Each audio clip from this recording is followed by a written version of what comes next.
तो जो हमारा मार्केटिंग मिक्स है वो दिया किसने था? मैं कार्ति ने दिया था।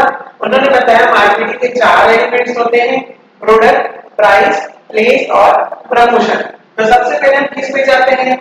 प्राइसिंग पे। नहीं, क्यों?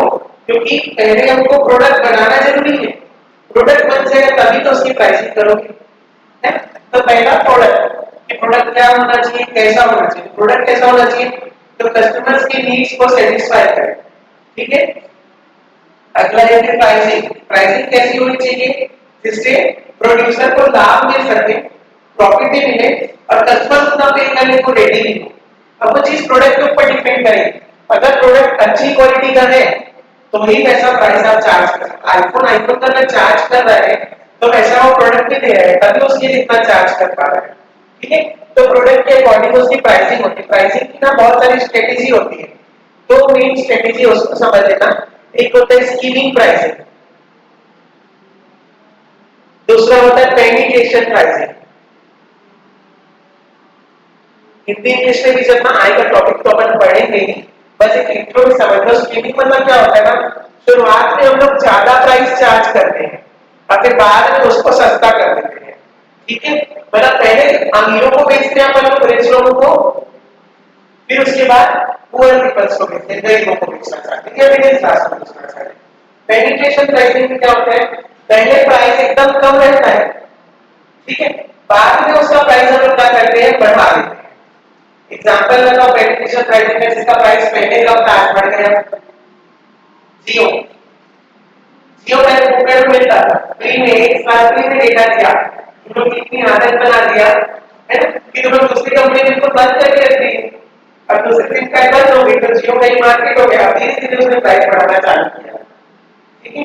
तो प्राइस बढ़ गया। पहले क्या हुआ, लोगों की पहले आदत बना दो, जब आदत बन जाएगी तो फिर वो लेंगे ही लेंगे, तो फिर उसका प्राइस बढ़ा, ठीक। और स्कीमिंग प्राइस में क्या हो गया? आईफोन एग्जांपल हो गया। आईफोन क्या पहले महंगा, फिर बाद में जब अमीरों ने खरीद किया उनसे। स्कीमिंग का मतलब होता है स्कीम्ड मिल्क, मिल्क जैसे रहता है तो उसमें क्या होता है? मलाई, ठीक है। तो जो बाजार में जो मलाई है, मतलब जो अच्छी क्वालिटी के कस्टमर जो ज्यादा पैसा पे कर सकते हैं, पहले उनको टारगेट करो, उनसे पैसा कमा लो, उसके बाद में बाकी लोगों में फोकस करना। ये स्कीमिंग प्राइसिंग कहलाता है, ठीक है। पहले महंगा फिर बाद में सस्ता। ये दो अलग अलग प्रकार की क्या है? प्राइसिंग है। अब प्लेस का मतलब क्या होता है? मार्केट, ठीक है। मार्केट क्या है? एक ऐसा स्थान है, फिजिकल या फिर डिजिटल, जहां पे बायर और सेलर दोनों आते हैं, ठीक है। मार्केट में कौन कौन होता है? एक होता है बायर और दूसरा होता है सेलर, क्रेता और विक्रेता। तो क्रेता विक्रेता आगे बाजार में क्या करते हैं? विनिमय करते हैं, एक्सचेंज करते हैं। क्रेता क्या करेगा? सामान देगा और विक्रेता, विक्रेता क्या करेगा? सामान खरीदेगा और विक्रेता सामान के बदले में पैसा लेगा, ठीक है। तो ऐसा एक्सचेंज का प्रोसेस होता है मार्केट। अब इसमें ये भी चीज समझने की जरूरत है कि हर चीजों का ना मार्केट अलग अलग होता है। सदर बाजार या सराफा बाजार सोना चांदी का मार्केट कहलाता है, मंडी मार्केट कपड़ों का मार्केट कहलाता है, रवि भवन मोबाइल फोन एंड टेक्नोलॉजी के लिए जाना जाता है, ठीक है। कचेरी चौक फोटोकॉपी वगैरह के लिए पहचाना जाता है। तो सबने अपना एक मार्केट बनाया और उस मार्केट में एक ही जैसे जो विक्रेता है वो आकर के पूरा क्या बना ली? कम्युनिटी जैसा बना ली। क्यों बना लिए? क्योंकि इससे एक सुविधा होगी, इसको सुविधा होगी कस्टमर को कि जब भी उसको अगर मोबाइल खरीदना है, रवि भवन में चले जाओ, एक साथ इतने सारे मोबाइल की दुकान मिलेगी, कहीं ना कहीं आपको पसंद आ जाएगा, ठीक है। प्लस सभी दुकानों के बीच में आपस में क्या रहेगा? कंपटीशन। तो सबसे कम प्राइस में सब लोग देने को तैयार हैं, दलाल प्रतियोगिता की वजह से, ठीक है। तो ऐसे मार्केट का डेवलपमेंट होता है और मार्केट में कस्टमर को फायदा क्या मिलता है कि मतलब प्राइस का कंपैरिजन कर सकते हैं, इस दुकान में सस्ता है, उस दुकान में महंगा है, ऐसा है वैसा है करके, ठीक है। और मार्केट को एक एड्रेस मिल जाता है कि वहां पे उसकी नीड्स का सेटिस्फेक्शन हो ही जाएगा। जैसे अपने लोग की तारीफ करती है, सदर रोड चले जाओ रायपुर में, Saraswati book depot, Shah book depot और कितने भी बुक डिपो से एक साथ एक जगह में मिल जाता है, ठीक है। तो ये फैसिलिटी मिलती है।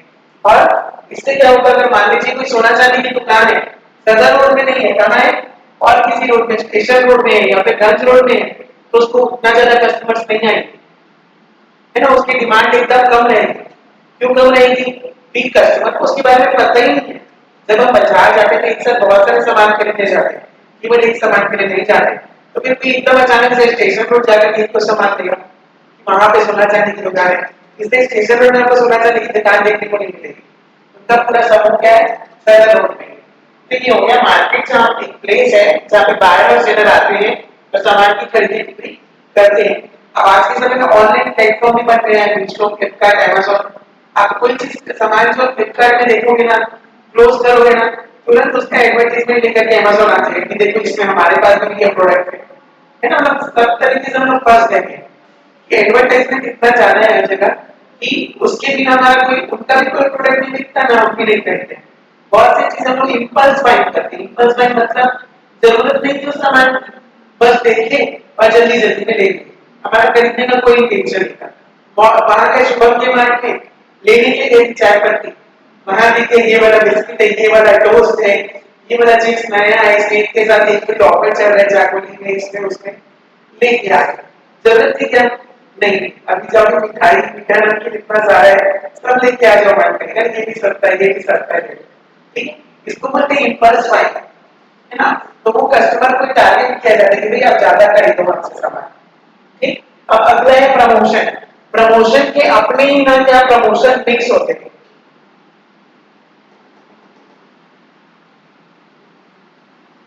प्रमोशन के अपने मिक्स होते हैं। उस मिक्स में क्या क्या चीजें आ जाती है? एडवर्टीजमेंट, है ना, विज्ञापन। दूसरा पब्लिसिटी, एडवर्टीजमेंट, पब्लिसिटी। फिर आता है पर्सनल सेलिंग, एडवर्टीजमेंट, पब्लिसिटी, फिर आता है अपना पर्सनल सेलिंग, और फिर आता है सेल्स प्रमोशन। इसको लिख लेना, आगे तो जब बुक में आएगा, टॉपिक जब आएगा। ठीक है, अब हम एक एक करके इसको समझेंगे, सब जरूरी है समझने के लिए। एक होता है विज्ञापन। विज्ञापन के लिए हमको पैसा देना पड़ता है, बिना पैसे के विज्ञापन नहीं होता, जनरली पैसा देना पड़ता है। और विज्ञापन में हमारे वस्तु के, हमारे संस्था के बारे में सिर्फ सकारात्मक चीजें बताई जाती है। कोलगेट अगर एडवर्टाइजमेंट करे तो ये नहीं बताया कि कोलगेट में क्या क्या केमिकल इस्तेमाल किए जाते हैं जो नुकसान पहुंचा सकते हैं, है ना। वो अच्छे से बताएगा कि कोलगेट करने से क्या कैविटी चली जाती है, दांत सफेद हो जाते हैं, ऐसा अपनी कोई बुराई नहीं होता है। ठीक है, ये एडवर्टाइजमेंट हो गया, इसके लिए पैसा दिया जाता है। ये कैसा होता है? नॉन पर्सनल प्रेजेंटेशन होता है।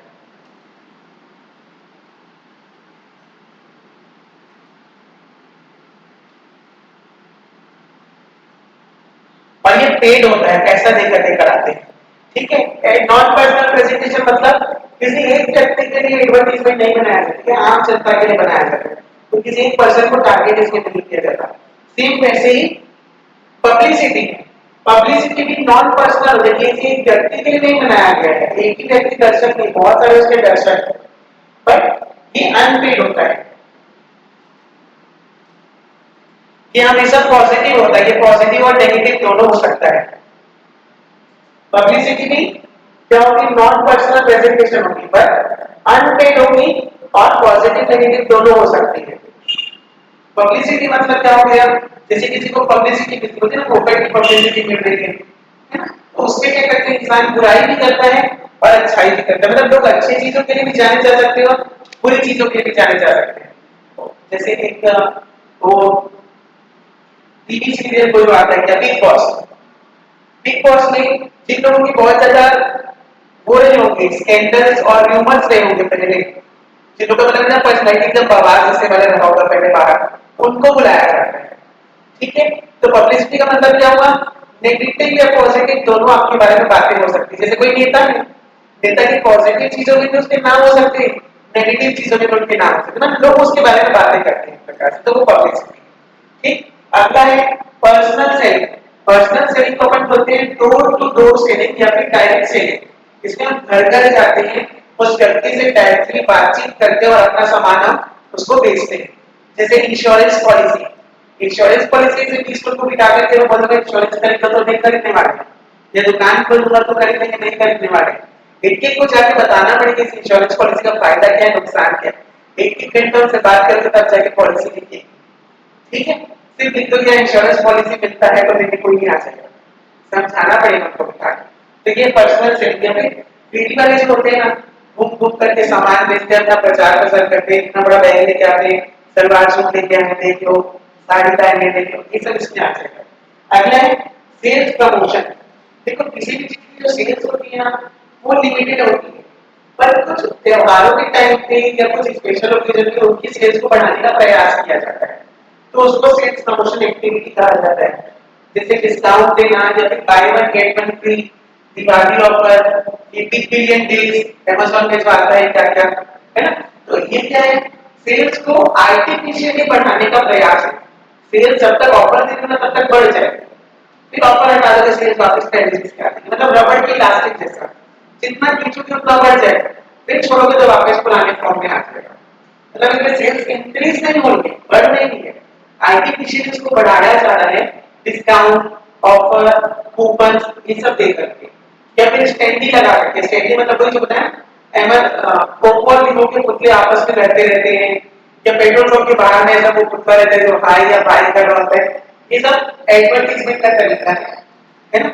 इससे भी सेल्स हमारी अचानक से बढ़ जाती है। बोलती लड़की जो निकाली 100 कस्टमर निकलेंगे, उसमें से न्यू ईयर में जो भी फर्स्ट आएगा उसको 10 बार सोने का सिक्का देंगे, ठीक है। लक्स के साबुन में आता था, लक्स के साबुन के अंदर सोने का सिक्का होगा, लोग खरीदते थे और तीन चुपा चुपा के देखते थे कि अंदर सोने का सिक्का है क्या इसके अंदर, ठीक है। तो ये सब तरीका है सेल्स बढ़ाने का। पर क्या करना, सेल्स कभी भी परमानेंट नहीं बढ़ने वाली है, जब तक ऑफर है तब तक बढ़ेगी, फिर वापस सेल्स कम हो जाएगा, ठीक है। चलो अब अपन आगे बढ़ते हैं। फिलिप कॉटलर के अनुसार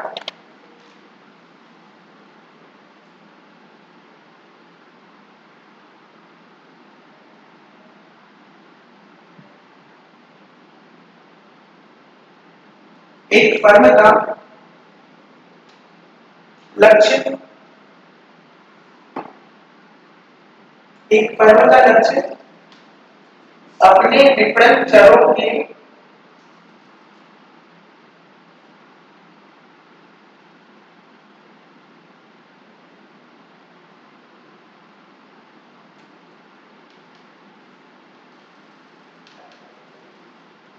अपने विपणन चरों के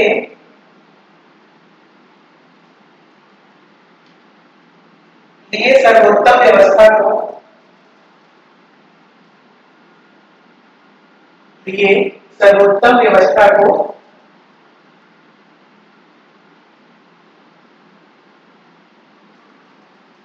ढूंढना है।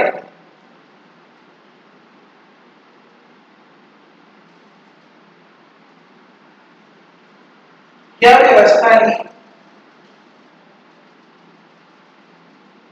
विपणन मिश्रण कहलाती है।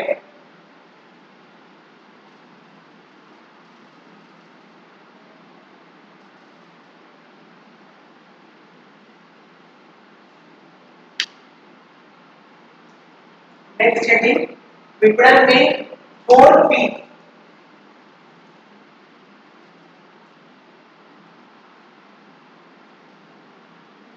विपणन में 4P,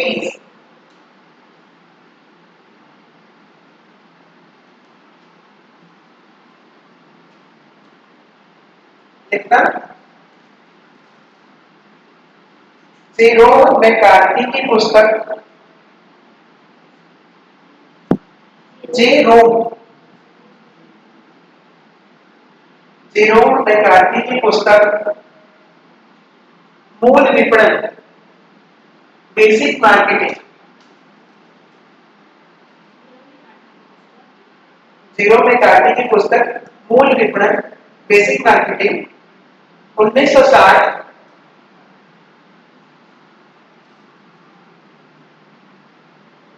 उस किताब का नाम था ना ये मूल विपणन का जो है, 1960 में मार्केटिंग मिक्स के 4P के बारे में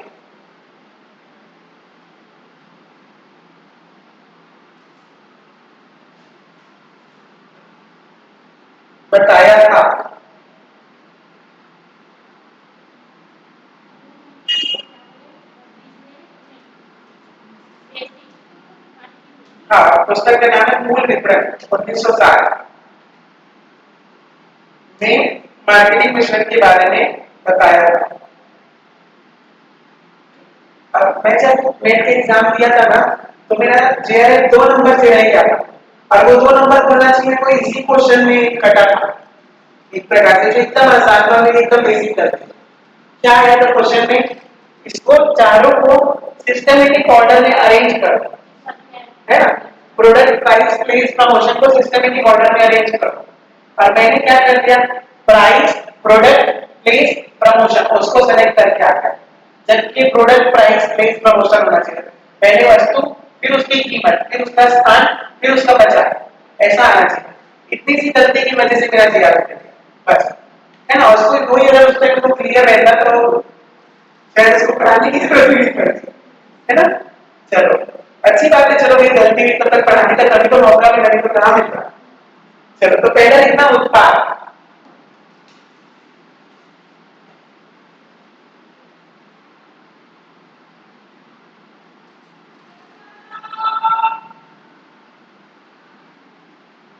लिखना उत्पादन अंतिम उपयोगकर्ता के, उत्पादन अंतिम उपयोगकर्ता के आवश्यकताओं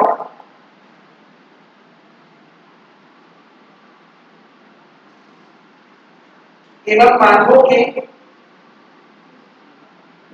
आवश्यकताओं एवं मांगों के अनुसार होना चाहिए। प्रोडक्ट लिखिए, प्रोडक्ट में लिखना द प्रोडक्शन शुड बी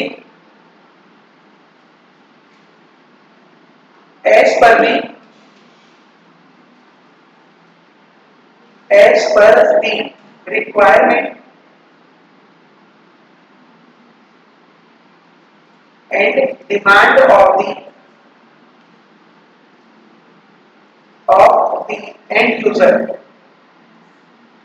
मतलब जो भी हम वस्तु का निर्माण करेंगे वो दो व्यापारी के अनुसार नहीं, फुटकर व्यापारी के अनुसार नहीं, हमारे अंतिम जो उपयोगकर्ता होंगे उनके अनुसार हमको बनाना है, उनको इस्तेमाल करने में आसानी होनी चाहिए। ठीक है, समझ आया। अब एंड यूजर जो है ना, दो प्रकार के हो सकते हैं, दो प्रकार की वस्तु का निर्माण हो सकता है। एक हो सकता है औद्योगिक वस्तु, है ना, औद्योगिक उत्पाद या फिर इंडिविजुअल के लिए जो होता है, पर क्या होना चाहिए, इंडस्ट्रियल गुड्स या कंज्यूमर गुड्स, उपभोक्ता वस्तु या फिर औद्योगिक वस्तु।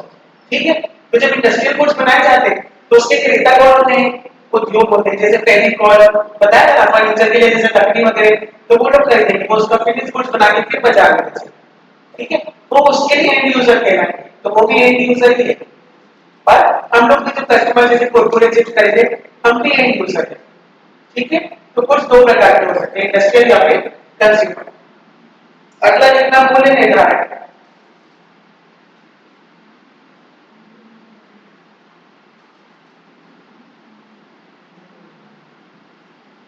मूल्य निर्धारण इसमें इंपॉर्टेंट चीज लिखना है, यह अनिवार्य नहीं है कि, मूल्य निर्धारण के अंदर में लिखना, यह अनिवार्य नहीं है कि मूल्य मुद्राओं में ही हो,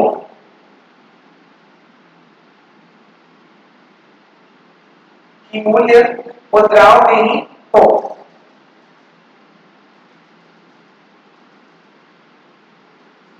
यह उस उत्पाद या सेवा के बदले में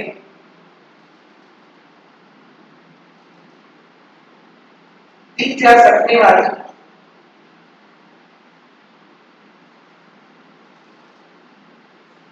सेवा के बदले में दी जा सकने वाली कोई चीज हो सकती है,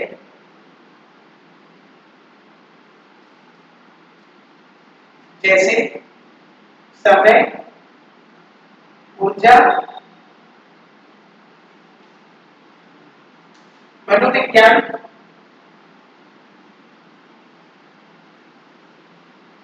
ज्ञान आदि। मनोविज्ञान, ध्यान आदि। मतलब कोई भी चीज का नाम हम लोग प्राइसिंग की बात करें तो केवल उसका पैसों से ही लेना देना नहीं है। हम कॉस्ट की बात करें तो कुछ चीजों में होता है सोशल कॉस्ट। सोशल कॉस्ट मतलब हमने जो प्रोडक्ट बेचा वो तो पैसे में सामने वाले ने खरीद लिया, पर उस प्रोडक्ट की वजह से समाज को भी कोई कीमत चुकानी पड़ रही है, पर्यावरण को भी कोई कीमत चुकानी पड़ रही है प्रदूषण के तौर पे, है ना, या और भी चीजों के तौर पे, तो वो सब भी उस कॉस्ट में जुड़ जाएगा। प्लस जैसे बोलते हैं कोई भी चीज दुनिया में फ्री में नहीं मिलती। अब जैसे आप लोग यहाँ पे क्लासेस में भी आ रहे हो तो भी आप लोग एक कीमत चुका रहे हो, क्या? समय का, मनोविज्ञान का, ध्यान का, आप लोग ये सब दे रहे हो या इन्वेस्टमेंट कर रहे हो ना। और कोई भी कॉमर्स वाले व्यक्ति जब इन्वेस्टमेंट करेगा तो बदले में क्या चाहेगा? रिटर्न चाहेगा। तो तुम लोगों को भी वही चाहिए, रिजल्ट चाहिए, इसके लिए आ रहे हो। अगर तुम लोग को मन में ऐसा रहता ना कि तुम लोग का नेट नहीं निकल सकता तो तुम लोग यहाँ पे नहीं होते। तुम लोग यहाँ पे हो मतलब तुमको उम्मीद है और पक्का विश्वास है कि तुम लोग का नेट निकल सकता है, 80 में सिलेक्शन हो सकता है, इसलिए तो तुम लोग टाइम का इन्वेस्टमेंट कर रहे हो। नहीं तो कोई टाइम क्यों लगाएगा यहाँ पे? ऐसे एकदम खाली तो नहीं करो रेलवे स्टेशन में जाके एक दो घंटे बैठे रहो टाइम पास करते हुए। ऐसा किसी के पास टाइम नहीं आज के समय में। सब इतने मतलब बिजी हो गए ना, बोलना चाहिए छोटे छोटे शहरों में भी एकदम मेट्रो सिटी जैसे बिजी हो गए आज के समय में लोग। और उस समय में अगर आपको कोई मतलब उस टाइम टाइम में कोई आपको टाइम दे रहा है, कोई बच्चे पढ़ने में लग रहे हैं, तो कुछ ना कुछ उसका मोटिव होगा, बिना मोटिव के नहीं होगा। तो उतनी अपन को मेहनत भी करना है और आगे भी बढ़ना है। ठीक, तो प्रोडक्ट में भी यही समझना है कि जब हम प्रोडक्ट परचेज करते हैं तो केवल प्राइस नहीं देखते हैं, उसकी क्वालिटी, उसमें टाइम कितना लग रहा है ये भी देखते हैं। जैसे एक फोटोकॉपी मशीन है जो सस्ती में भी 5,000 है, पर उसके एक घंटे में सॉरी एक मिनट में केवल 5 पेज प्रिंट कर सकते हैं। और दूसरी मशीन सेम हुई बस 15,000 में मिली, पर एक मिनट में आप 25 पेज प्रिंट कर सकते हैं। तो वहां पे टाइम बच रहा है ना, काम आपका जल्दी हो रहा है ना, तो आप उस मशीन को परचेज करोगे भले महंगी क्यों ना है। ठीक है, तो वैसे हमको इसका प्राइसिंग देखना पड़ता है कि उसमें टाइम कितना लग रहा है ना, और मेहनत कितनी ज्यादा लग रही है उस काम को करने में। ठीक, इसलिए तो हम ज्यादा स्टोरेज वाला मोबाइल फोन परचेज करते हैं ज्यादा पैसा दे करके, क्योंकि उससे अपने को फोन हैंग नहीं होगा, फोन स्पीड में काम करेगा। ऐसा, और सबसे इम्पोर्टेंट आज के समय में कीमती क्या है? समय। जितना समय पैसा लो उतना अच्छा है ना, इसलिए सब लोग स्पीड में करते हैं काम, है ना। जो स्पीड चलती है गाड़ी को खरीदते हैं, जो स्पीड चलता है मोबाइल उसको खरीदते हैं। चलो अगला पॉइंट लिखना, संवर्धन।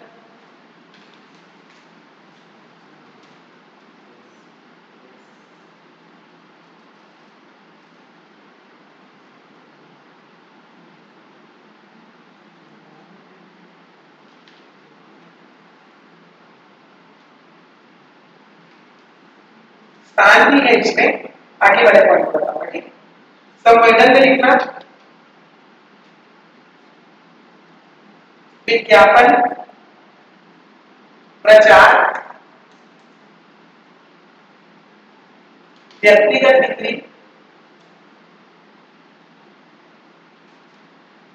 और बिक्री संवर्धन। ये चार एडवर्टाइजमेंट, पब्लिसिटी, पर्सनल सर्विसेज, है ना। हाँ, अब व्यक्तिगत बिक्री और उसके बाद है बिक्री संवर्धन। ठीक है, और स्थान वाला जो पॉइंट है ना इसमें बुक में नहीं है, इसलिए वैसे स्किप हो गया। आप लोग लिख लो स्थान। हाँ, चौथा पॉइंट है।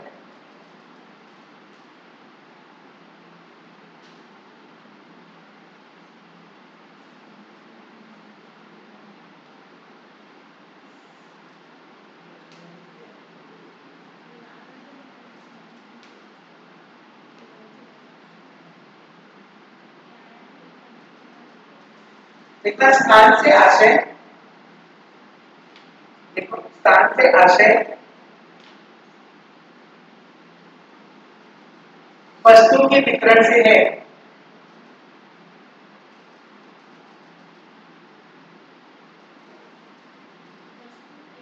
वितरण से है, इसमें थोक व्यापारी, फुटकर व्यापारी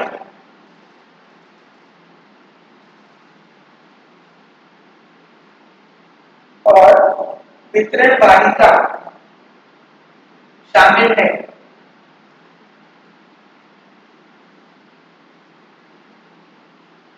नंबरिंग में तुम लोग समझ लेना, स्थान पहले आएगा और सबवर्णन बाद में आएगा। बुक में नहीं था ना, इसके लिए मैं थोड़ा आगे पीछे लिखा है। अब यहाँ तक अपन लोग समझे, ये सब जो था ना मार्केटिंग के 4P, ये वस्तुओं के लिए था, प्रोडक्ट्स के लिए, ठीक है। पर केवल प्रोडक्ट्स थोड़ी बेचते हैं अपन लोग, और क्या बेचते हैं, वस्तु और सेवा, सर्विस। तो जब हम लोग सर्विस सेक्टर में जाते हैं ना, तो ये 4P काम नहीं करते। इन 4Ps में भी 3Ps और जोड़ते हैं हम लोग, ठीक है। क्या क्या जोड़ते हैं, पहला होता है पीपल,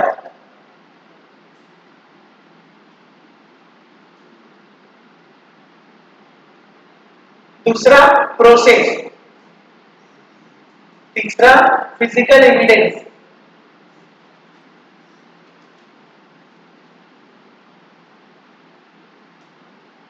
ठीक है।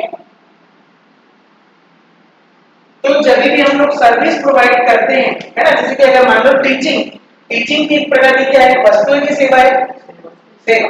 तो सेवा में क्या हो जाता है, पहला तो व्यक्ति का होना आवश्यक है, बिना व्यक्ति के सेवा नहीं की जा सकती है, ठीक है। दूसरा, एक प्रक्रिया होगी, प्रक्रिया के माध्यम से वो सेवा आपको प्रोवाइड की जाएगी, तो वो प्रोसेस का होना अनिवार्य है। तो क्या प्रोसेस है, आप लोग रूटीन में क्लास में आ रहे हैं, है ना, मंडे से सैटरडे सुबह आना है और संडे तो पूरा पूरा दिन यही करना है ना। तो ये प्रक्रिया है जिसके माध्यम से मैं अध्यापन का कार्य पूरा कर रहा हूँ। जैसे कि टेस्ट है, उसको दांत लगाना है, तो पहले उसका क्लीनिंग करेगा, फिर फुट के नाम लगाएगा, फिर दांत का चेक लगाएगा। ये प्रोसेस में हुआ, प्रक्रिया के तहत हुआ, है ना। और हर एक प्रक्रिया क्या एक दूसरे से जुड़ी है, पहले नंबर पे पहले वाला, फिर उसके बाद दूसरे नंबर वाला, फिर तीसरे नंबर वाला, डायरेक्ट जंप नहीं कर सकते, ठीक है। एक एक को सिस्टमेटिक तरीके में करना पड़ेगा। तो पहले पढ़ाई करते जाएंगे, फिर एग्जाम देंगे, फिर रिजल्ट आएगा, पहले रिजल्ट नहीं आएगा, ठीक है।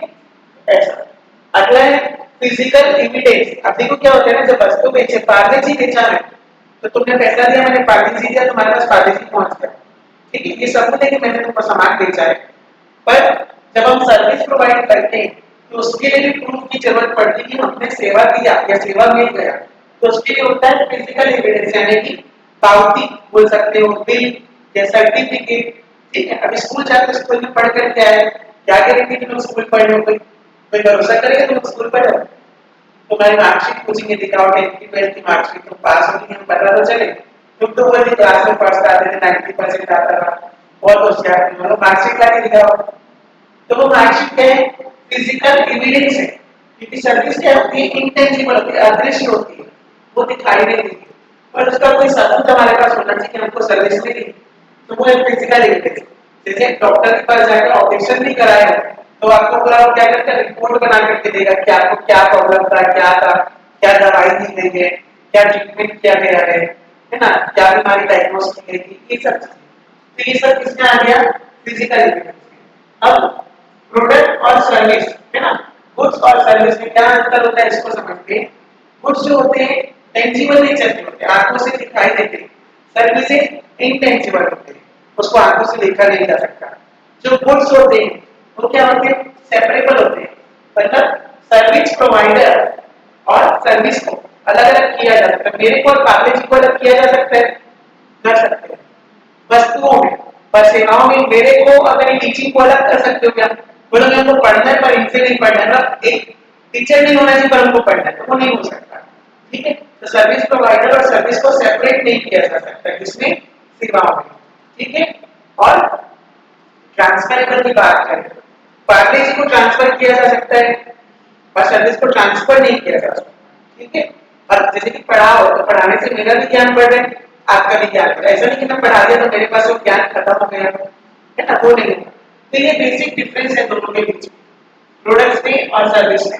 पर तभी भी जितने भी प्रोडक्ट्स होते हैं उसमें कहीं ना कहीं सर्विस भी जुड़ी है, और जितनी सर्विस होती है उसमें भी प्रोडक्ट जुड़ा हुआ है। जैसे आप गए रेस्टोरेंट, ठीक है, रेस्टोरेंट में आप पनीर चिली खा रहे हैं, तो पनीर चिली अपने आप में क्या है, प्रोडक्ट, पर प्रोडक्ट के साथ आपको बिल भी तो दे रहा है, जब आपको प्लेट इस्तेमाल करने की वो थोड़ी घर आ रहा है, पर वो सेवा है, वहां की सर्विस है ना। बोलते हैं सेल्फ सर्विस, खुद से लो खुद से का, वो भी एक सर्विस है, ठीक है। तो हर प्रोडक्ट के साथ में कहीं ना कहीं कोई सर्विस जुड़ी हुई है। आप जो रेस्टोरेंट में बैठे हो, जहाँ हवा चल रही है, जहाँ एसी चल रहा है, जहाँ लाइटिंग से अच्छा इन्वायरमेंट है, तो वो घर तो नहीं लेकर के आ रहे, बट वो सर्विसेज जो वहां से मिल रही है, ठीक है। और वैसे ही हर प्रोडक्ट को जो भी आप खरीदते हो शुभम के मार्जिन पे, तो साथ में बिल मिल रहा है। वो बिल क्या है? Physical evidence. जिस कर्मचारी ने आपको सामान पैक करके दिया वो क्या है? पीपल, ठीक है। तो वहां पे भी ये सब कुछ तीन एलिमेंट्स जुड़े हुए मिलेंगे। तो प्रोडक्ट और सर्विस दोनों को सेपरेट भी नहीं किया जा सकता है कभी, दोनों अलग अलग है पर दोनों साथ में काम करते हैं। अब इसको बस समझने के लिए ऐसे कर सकते हैं कि कुछ प्रकार की चीजें होती है जिसमें प्रोडक्ट ज्यादा होता है और सर्विस कम होती है, ठीक है। प्रोडक्ट ज्यादा है, सर्विस कम है। और कुछ प्रकार की वस्तु ऐसी होती है जिसमें सर्विस का एलिमेंट ज्यादा है और प्रोडक्ट उसमें कम है। ऐसे डिवाइड कर सकते हैं, ठीक है। पीपल मतलब व्यक्ति जिसके द्वारा सर्विस दी जाने वाली है, सर्विस प्रोवाइडर,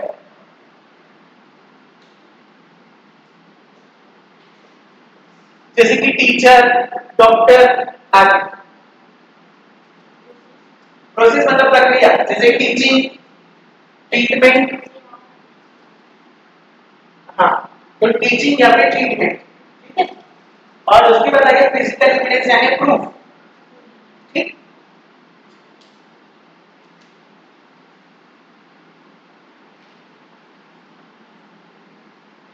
अब आगे लिखना,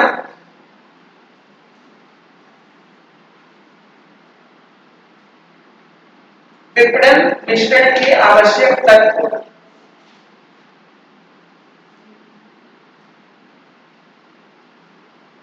विपणन मिश्रण में आपको क्या क्या काम करना होता है, क्या क्या इंपॉर्टेंट उसके एलिमेंट्स हैं, क्या विशेषता है, उसको समझते हैं। पहला पॉइंट, वस्तुओं का नियोजन एवं विकास।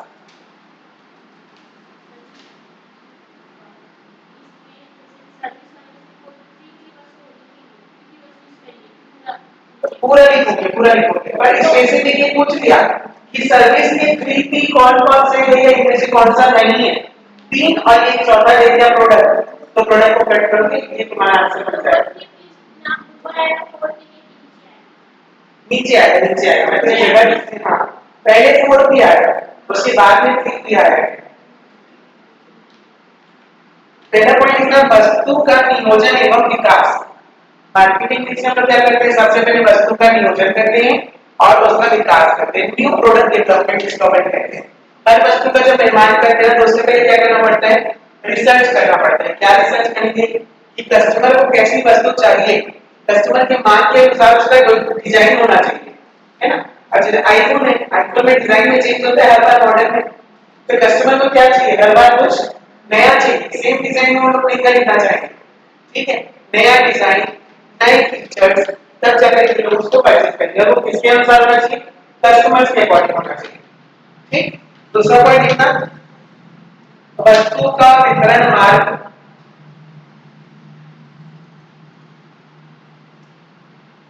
वस्तु का वितरण मार्ग,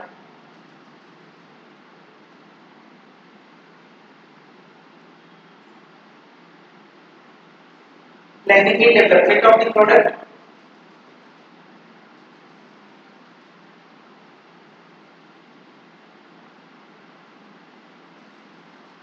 distribution channel of the product,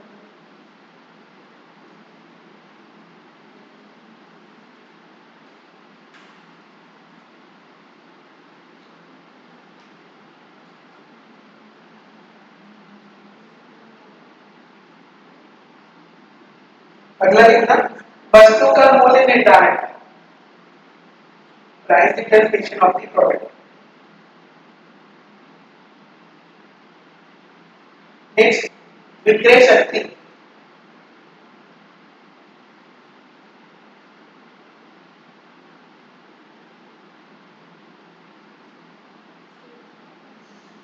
selling power, ठीक है। सेलिंग पावर मतलब हम सामान बेचने में कितने ज्यादा सक्षम है, ठीक है। हमने मतलब अगर ऐसा ऐसा एडवर्टाइजमेंट करके ऐसे डिस्प्ले करके प्रोडक्ट का कि वो तो बिकना ही बिकना है, ठीक है, वो हमारी क्रेडिबिलिटी के ऊपर डिपेंड करेगा। अगला पॉइंट, विपणन अनुसंधान, मार्केटिंग रिसर्च।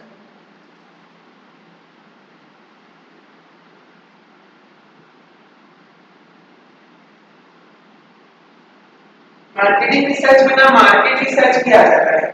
मार्केटिंग रिसर्च मतलब प्रोडक्ट के लिए रिसर्च करना है, क्या प्रोडक्ट बनाना है, और मार्केट रिसर्च मतलब उस प्रोडक्ट को कहां पे हम लोग बेचने वाले हैं, उस मार्केट का रिसर्च करना पड़ेगा। नई दुकान खोलना है आपको, ठीक है, तो देखोगे कौन कौन सी दुकान किराए में उपलब्ध है, कौन सी दुकान अच्छी है, उस दुकान के आसपास का मार्केट कैसा है, ये सब चीजें देखोगे। ठीक है, अगर जैसे आप रेस्टोरेंट खोलते हो स्कूल या कॉलेज के बाहर, तो 6-8 महीना तो दुकान रहेगी, बाकी 3 महीना दुकान बंद करना पड़ जाएगा। ठीक, प्लस 4 या 5 में से दुकान बंद कर देंगे, उसके बाद कोई नहीं आएगा क्योंकि बच्चे तो घर चले गए अपने। ठीक है, तो वो सब चीजों का हमको ध्यान रखना पड़ेगा जब भी हम लोग व्यवसाय चालू करते हैं। ठीक है, तो ये हो गया मार्केट रिसर्च में आ गया। ठीक, नेक्स्ट कितना, विज्ञापन एवं विक्रय संवर्धन।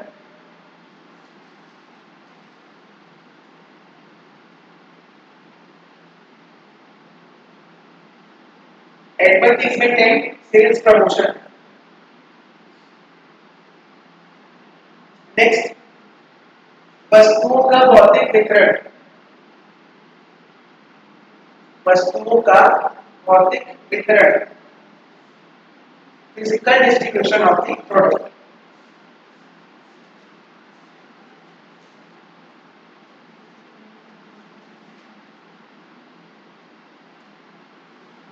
जो लिखे सारे पॉइंट्स क्लियर है, तो काफी अच्छे से पढ़ ले तो भाई, मतलब अभी ये वाला टॉपिक ये चैप्टर भी आज कंप्लीट होने को है। इतने अच्छे से पढ़ोगे ना तो आराम से सिलेबस अपना 2 महीने में आराम से अच्छे से कंप्लीट हो जाएगा। मतलब अच्छे से पढ़ मतलब कि डिस्ट्रैक्ट नहीं होना है ना, इतने मेहनत लगा के पढ़, नहीं तो आधे घंटा पौन घंटा पढ़ के कुछ बच्चे बोलते बस और नहीं पढ़ने का, बंद कर दो, नहीं और टॉपिक पर चालू करो आज के। हाँ बिल्कुल बोलते, हाँ ये तुम लोग कॉलेज में थे तो नहीं बोलते थे क्या, सर जी आज मत करो, देखने को जाओ। होता है नहीं, थ्योरी सब्जेक्ट कैसे है ना कि एकदम ज्यादा इंटरेस्ट नहीं आता जल्दी से लोगों को, एक समय के बाद नींद आने लगी जाती है, तो लोग इतना सुन लेते हैं मतलब लोग इतना बचा लिए तो बहुत अच्छा कर रहे हैं।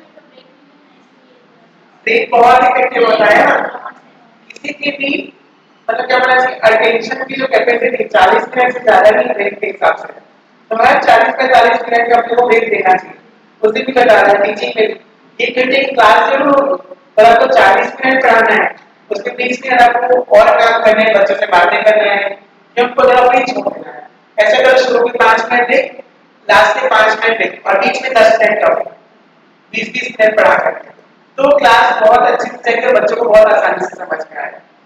बट टॉपिक्स ऐसे होते हैं ना, कुछ कुछ चीजों को 1 घंटा लग जाता है। अब जैसे अकाउंट्स का फाइनल अकाउंट बना रहा है, अंतिम खाता बना रहे हो, तो उसमें ब्रेक दोगे तो तुम्हारे पूरा ब्रेक लग जाएगा।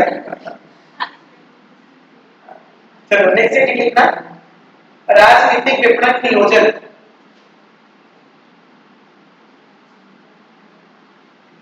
सॉरी, रणनीतिक, रणनीतिक स्ट्रेटेजिक मार्केटिंग प्लानिंग।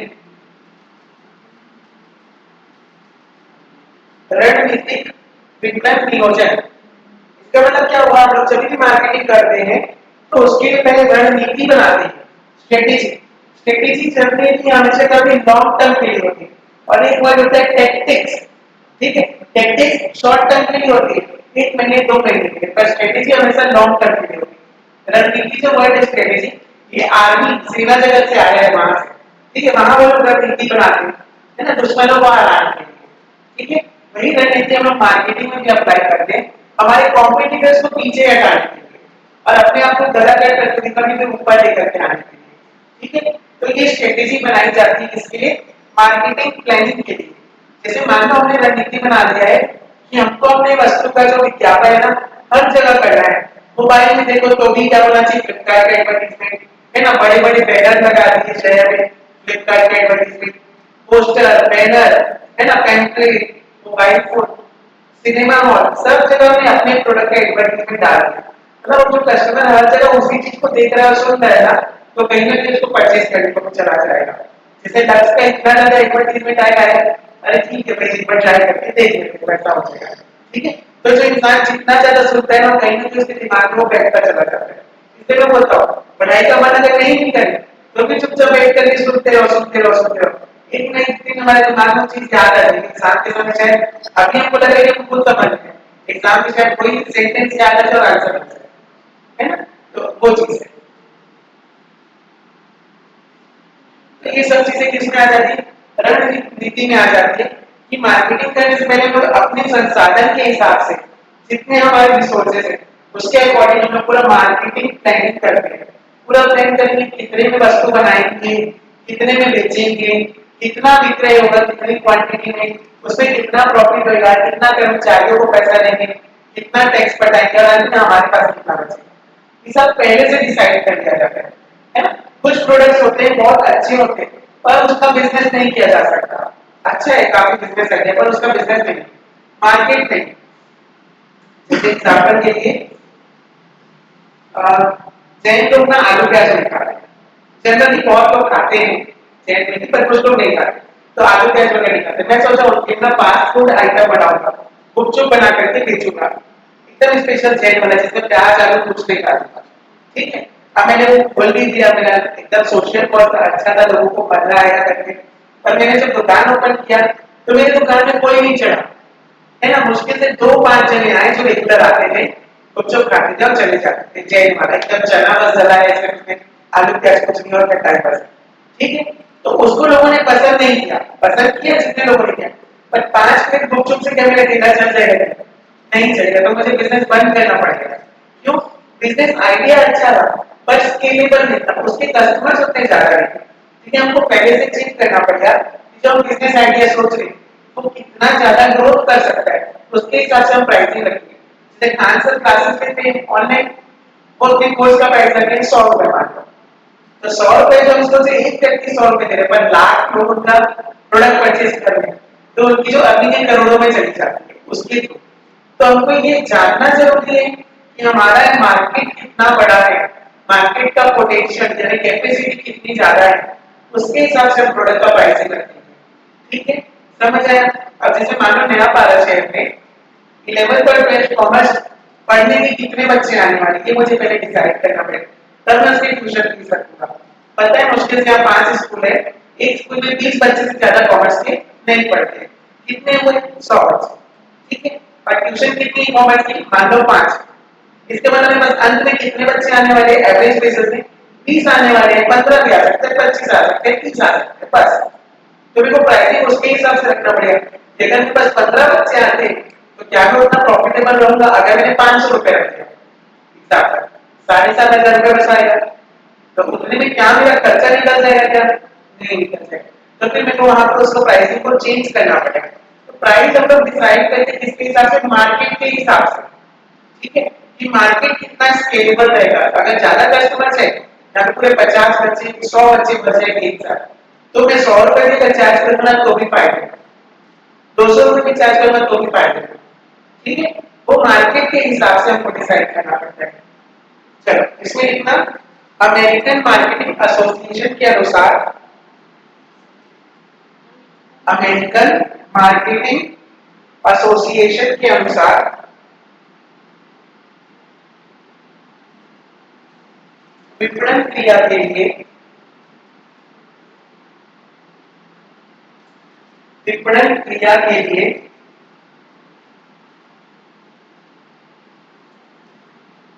उद्देश्यों का निर्धारण करना,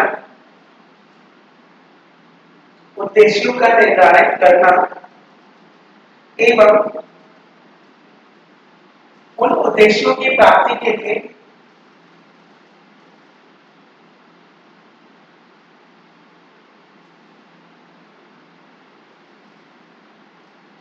आवश्यक चरणों का, आवश्यक चरणों का निर्धारण करना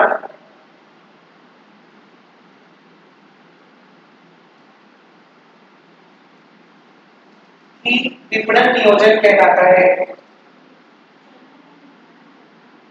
कि विपणन नियोजन कहलाता है। ठीक है, तो मार्केटिंग की हम लोग प्लानिंग करते हैं अलग अलग स्टेजेस में, एक साथ ही पूरे मार्केट को कैप्चर नहीं करेंगे, पहले नया वाला मार्केट को पकड़ेंगे, अच्छा रिस्पॉन्स आया फिर अमनपुर मार्केट, फिर पिंगेश्वर मार्केट, ऐसे धीरे धीरे टारगेट करेंगे। फिर पूरा छत्तीसगढ़, फिर पूरे भारत में, ऐसा एक ही साथ पूरे भारत में कवर करना है तो नहीं हो सकता है। वो धीरे धीरे धीरे चीजें क्या होगी, स्टेप बाय स्टेप ग्रो होती जाएगी।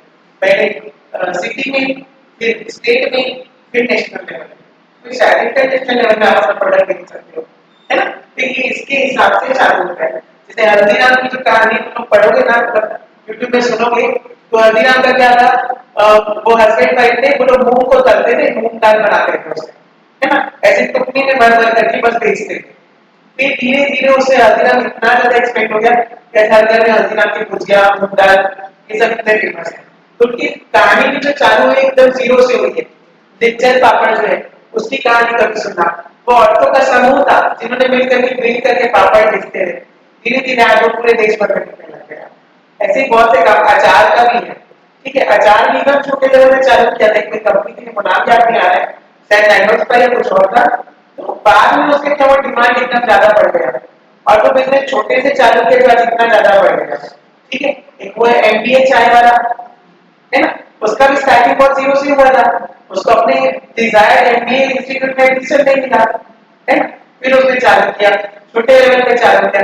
तो इन्होंने अपने बिजनेस को इतना ज्यादा एक्सपेंड किया, उसके पीछे एक ही चीज काम कर, वो क्या है, मार्केटिंग। मार्केटिंग नहीं करती तो बिजनेस नहीं तो वहीं रह जाता। मार्केटिंग करके बिजनेस को बहुत ज्यादा लिवरेज मिलता है, उसी से बिजनेस बढ़ सकता है, ठीक है, समझे। उसके लिए उनको करना पड़ता है विपणन नियोजन।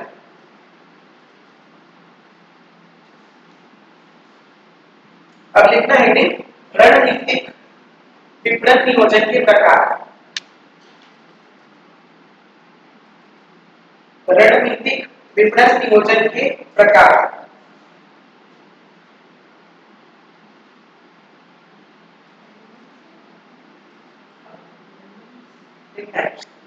टाइप्स ऑफ स्ट्रेटेजिक मार्केटिंग है।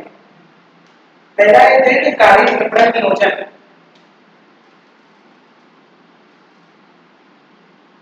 दूसरा अल्पकालीन विपणन नियोजन।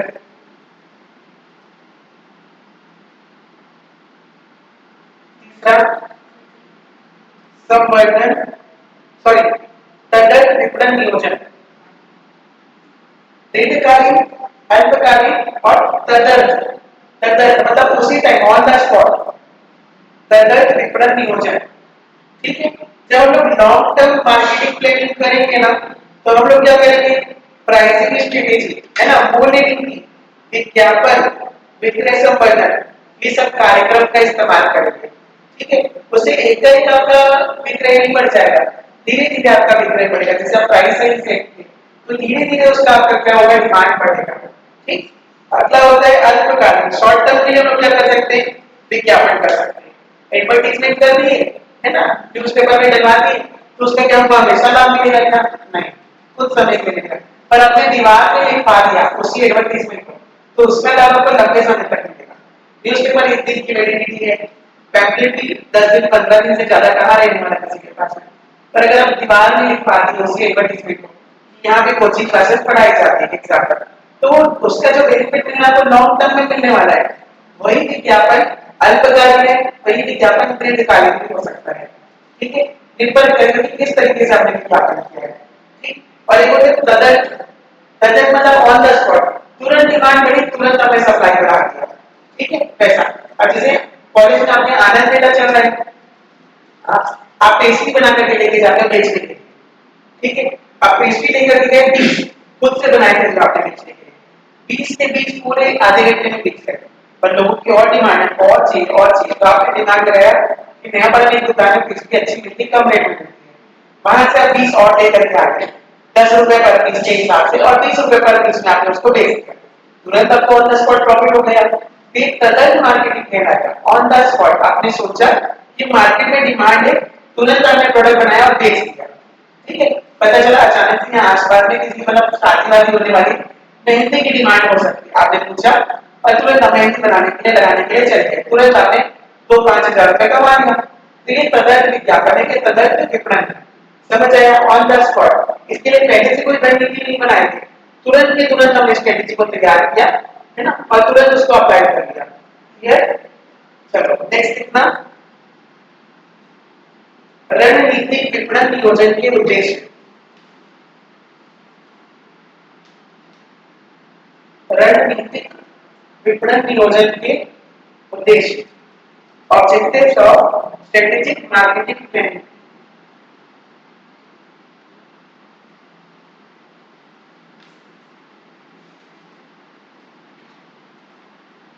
पहला पॉइंट, पूर्वानुमान लगाना, फोरकास्टिंग।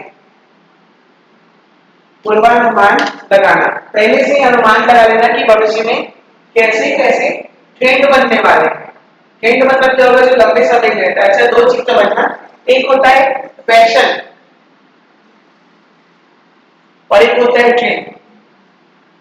ठीक है, फैशन मतलब जो एकदम कम टाइम के होता है, 1 महीने 2 महीने 3 महीने। ठीक है, उसका फैशन इन होता है, फैशन आउट होता है, फिर नई चीज आ जाती है बाजार में बिकने के लिए। ठीक, ये हुआ फैशन। अब जब ये फैशन बहुत लंबे समय तक चलता है ना, तो उसको बोलते हैं अपन लोग ट्रेंड। 10 साल 2 साल से वही चीज चली आ रही है, हो सकता है कि बदले। जैसे कि वो क्या था, पहले नैरो जीन्स चलती थी, नैरो जीन्स, उसके बाद क्या, कौन सी, धीरे धीरे को बैगी जीन्स, है ना, बैगी जीन्स चलने लगी। अभी वो चल रही लगभग 1 आध साल से जाना, तब उसको अपन लोग ट्रेंड बोल सकते हैं। और फैशन क्या होगा, अभी के सीजन में क्या येलो कलर लोग एकदम फैशन में आ गया है, लोग येलो ही पहन रहे हैं, कभी एकदम ग्रीन का कॉम्बिनेशन ही पहनने लग जाते हैं, तो वो हो जाएगा फैशन। तो ट्रेंड का मतलब क्या हो गया, जो थोड़े लंबे समय तक चलता है। ठीक, तो पूर्वानुमान लगाना कि आगे कौन सा ट्रेंड आ सकता है या आगे कौन सा फैशन आ सकता है, उसके हिसाब से हम प्रोडक्ट को डिजाइन करेंगे। ठीक, अगला पॉइंट, भावी कार्यों में निश्चितता लाना। भावी कार्यों में निश्चितता लाना, तो सबसे बड़ा जोखिम क्या है, अनिश्चितता। ठीक है, सर्टेनिटी अपकमिंग वर्क। तो सबसे बड़ी चीज है बिजनेस अनिश्चितता है, तो उसको जितना निश्चित कर सकोगे उतना अच्छा रहेगा। ठीक है, तो आने वाले जो भी कार्यक्रम होने वाले उसको निश्चित करना। हमने बोला कि एक बार मैंने कार्यक्रम का एडवर्टाइजमेंट करना है, तो कब करना है वो क्लियर करना पड़ेगा। अभी देखो जो भी आपको एडवर्टाइजमेंट करना है, दिवाली से पहले उसका लाभ ज्यादा मिलेगा, दिवाली के बाद करेंगे तो उसका लाभ कम मिलेगा। दुकान खोलना है अभी दिवाली से पहले खोलो, नवरात्रि में खोलो पहले, तब लाभ मिलेगा। पूरे नवरात्रि से लेकर दिवाली तक आपका बिजनेस चलेगा कम से कम। और अगर दिवाली के दिन बिजनेस खोलोगे या धनतेरस के दिन खोलोगे, बस उसके बैठे तो चला लेना, फिर शादी सीजन आएगा तो क्या, है ना। तो इसमें बिजनेस को बैठे रहना पड़ेगा, इसकी वजह से नुकसान होने के चांसेस है। तो हर चीज की टाइमिंग मैटर करेगी। ठीक, तो आगे कार्यों में निश्चितता लाना कि कब कौन सा काम करना है और उसका काम हम पर लाभ मिलेगा। अगला पॉइंट, विशिष्ट दिशा प्रदान करना, प्रोवाइड स्पेसिफिक डायरेक्शन। विशिष्ट दिशा प्रदान करना, मार्केटिंग में क्या करता है, एक डायरेक्शन बताता है कि इस फील्ड में आप जाओगे ना तो जल्दी सक्सेसफुल हो जाओगे।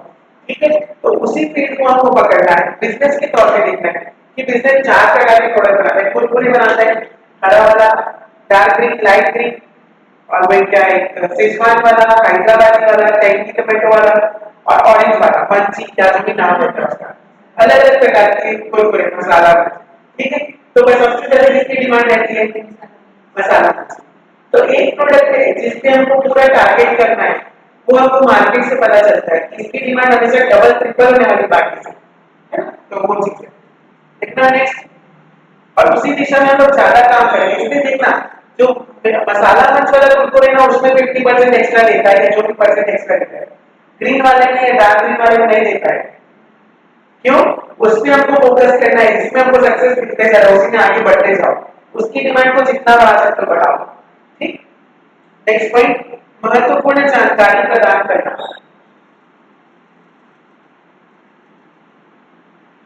महत्वपूर्ण जानकारी प्रदान करना। नेक्स्ट पॉइंट, जोखिमों को परखना,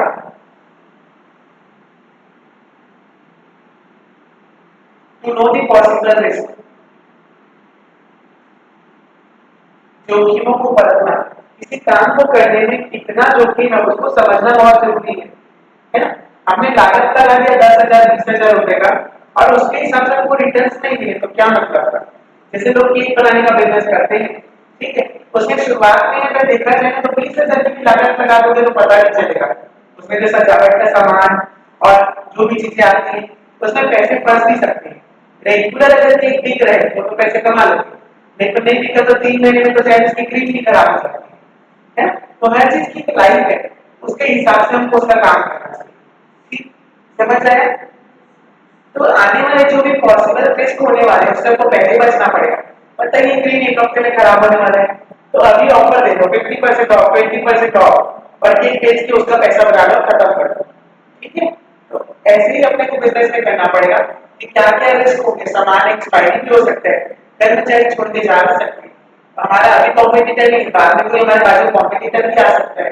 ये सब चीज पहले से समझना पड़ेगा, तब जब कॉम्पिटिटर आएगा तो हमारी क्या स्ट्रेटेजी है।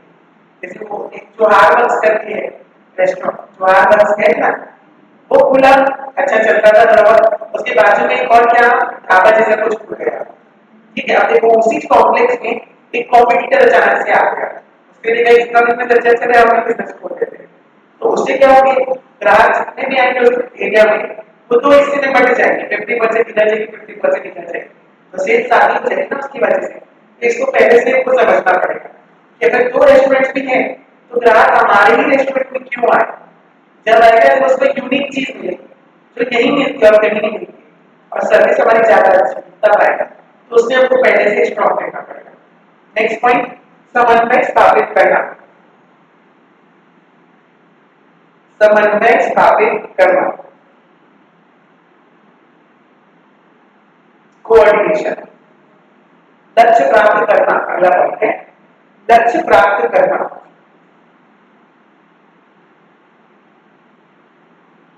नेक्स्ट, प्रबंध में विकेंद्रीयता लाना,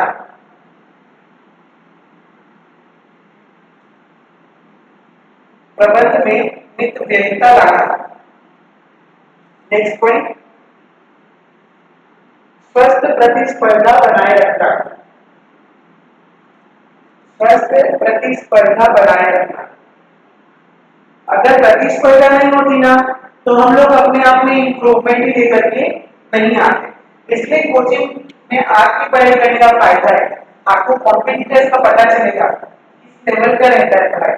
हम सोचे हमने 4 पेज पढ़ लिया हमारा कंप्लीट हो गया, नहीं, यहाँ पे कॉम्पिटिटर के साथ जब तुम एग्जाम दोगे ना तो पता चलेगा हम रैंक में अभी भी पीछे में, तो और मेहनत करने की जरूरत है। ठीक है, तो वही चीज है, कॉम्पिटिटर भी क्या करना है, हमको हेल्थी कॉम्पिटिशन देना है, अनहेल्थी नहीं कि मतलब कबड्डी खेल लो जान कुछ के धक्का देके हरा दी, वैसा नहीं, प्रॉपर खेलो, ईमानदारी से खेलो और जीत के दिखाओ ऐसा। ठीक, आज के लिए इतना ही रखिए कि और पढ़ना है,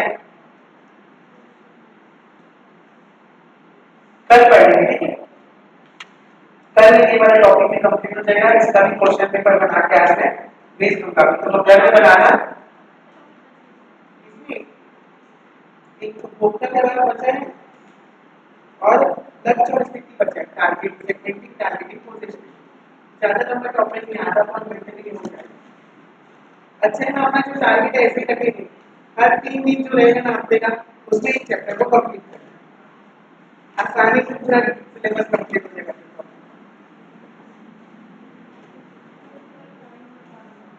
हाँ,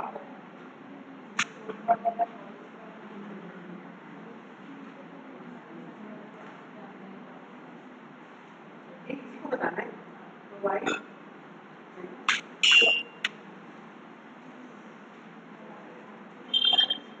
महत्वपूर्ण जानकारी प्राप्त करना, टू नो